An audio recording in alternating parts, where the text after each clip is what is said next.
नमस्कार। लोकसभा चुनाव से पहले उत्तर प्रदेश में एमएलसी चुनाव की तारीखों का ऐलान हो चुका है और 13 सीटों का जो विश्लेषण है उस हिसाब से एमएलसी सीटों पर किसका पलड़ा भारी नजर आ रहा है और इस हिसाब से काफी खलबली दिखाई दे रही है, क्योंकि यहाँ पर राज्यसभा चुनाव में भी काफी हलचल देखने को मिली थी। तो उत्तर प्रदेश में एमएलसी चुनाव के लिए 21 मार्च को यहाँ पर वोटिंग होने जा रही है, लेकिन उससे पहले जो चुनावी विश्लेषण है वो काफी चौंकाने वाला सामने आ रहा है। यहाँ पर बात की जाए तो 2024 के लिए इसे सेमीफाइनल की तरह देखा जा रहा है, क्योंकि काफी हलचल लोकसभा चुनाव में देखने को मिल रही है और उसी बीच एमएलसी चुनाव की तारीखों का ऐलान भी हुआ है। तो किसके पक्ष में कितनी सीटें जा सकती हैं? माना जा रहा है कि एमएलसी चुनाव की 13 सीटों में से भारतीय जनता पार्टी की यहाँ पर 10 सीटें खाली हुई हैं, जबकि एक समाजवादी पार्टी की, एक बीएसपी और एक सीट यहाँ पर अपना दल की खाली हुई है। लेकिन इस बार बीजेपी और समाजवादी पार्टी में ही 13 सीटों पर कड़ी टक्कर होगी।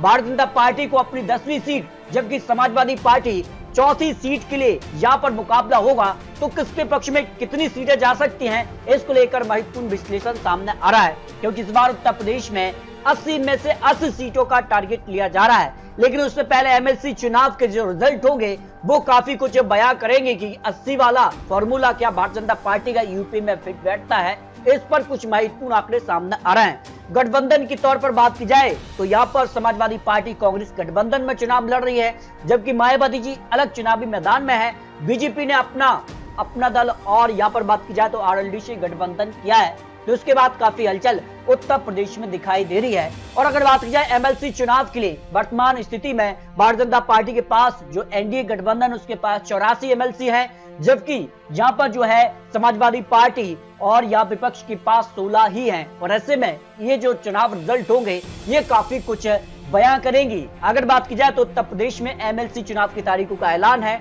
और यहाँ पर बात की जाए तो एक साथ चुनाव होंगे, उसी दिन नतीजे सामने आ जाएंगे।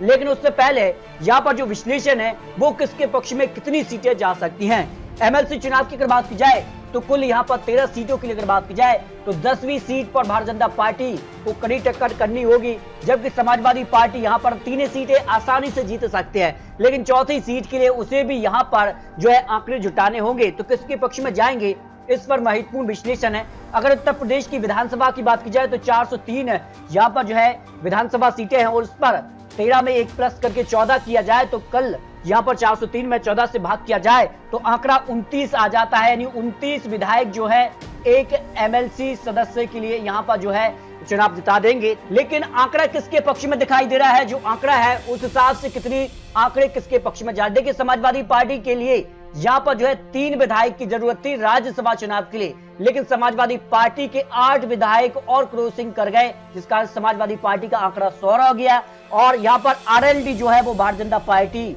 में ज्वाइन हो गई। इस तरह से अगर बात की जाए तो भारतीय जनता पार्टी जो गठबंधन उसके पास 277 विधायक हैं और यहाँ पर आरएलडी के 9 और यहाँ पर ऐड किए जाए तो 286 यहाँ पर जो है भारतीय जनता पार्टी के साथ आंकड़ा हो जाता है। यानी 286 भारतीय जनता पार्टी के साथ हैं। और ऐसे में 10वीं सीट जीतने के लिए उनके लिए यहाँ पर बात की जाए तो काफी हलचल जरूर दिखाई दे रही है। लेकिन अगर बात की जाए तो 10वीं सीट के लिए 290 विधायक यानी 4 विधायक और उनको ऐड करने होंगे।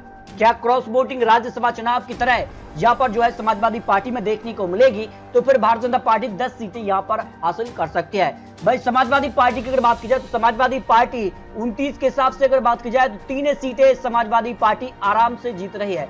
लेकिन चौथी सीट अगर उनको जीतनी है तो यहाँ पर बात की जाए 116 विधायक की जरूरत होगी उनके पास। यहाँ पर 108 है, 8 माइनस हो गए उनके। तो माना जा रहा है कि भारतीय जनता पार्टी को यहाँ पर 10 एमएलसी और समाजवादी पार्टी को 3 एमएलसी ही मिल सकती है चुनाव में। लेकिन आपको बता दें कि बसपा यहाँ पर जो है उसकी 0 सीट हो जाएगी अब यहाँ पर। और अपना दल, क्या भारतीय जनता पार्टी यहाँ पर जो सीट है यहाँ पर आशीष पटेल, तो यहाँ पर भारतीय जनता पार्टी के गठबंधन के साथ यहाँ पर चुनाव लड़ेंगे, ये महत्वपूर्ण हो जाता है। इस तरह से अगर बात की जाए एमएलसी चुनाव में फिलहाल 13 सीटें हैं, लेकिन यहाँ पर समाजवादी पार्टी 4 उम्मीदवार उतार सकती है और भारतीय जनता पार्टी यहाँ पर 10 उम्मीदवार अपने उतार सकती है चुनावी मैदान में। उस हिसाब से भारतीय जनता पार्टी को 10 सीटें, लेकिन समाजवादी पार्टी को यहाँ पर 3 सीट ही मिल सकती हैं, जिस तरह के आंकड़े बन रहे हैं, क्योंकि जिसका असर राज्यसभा चुनाव में भी बड़ा उलटफेर देखने को मिला था। जबकि आपको बता दें कि यहाँ पर जो है 80 सीटों पर भी बहुत जल्द आपको महत्वपूर्ण विश्लेषण दिखाने जा रहे हैं। 80 सीटों पर भारतीय जनता पार्टी का दावा है कि इस बार सभी 80 सीटें उत्तर प्रदेश में जीतने जा रहे हैं।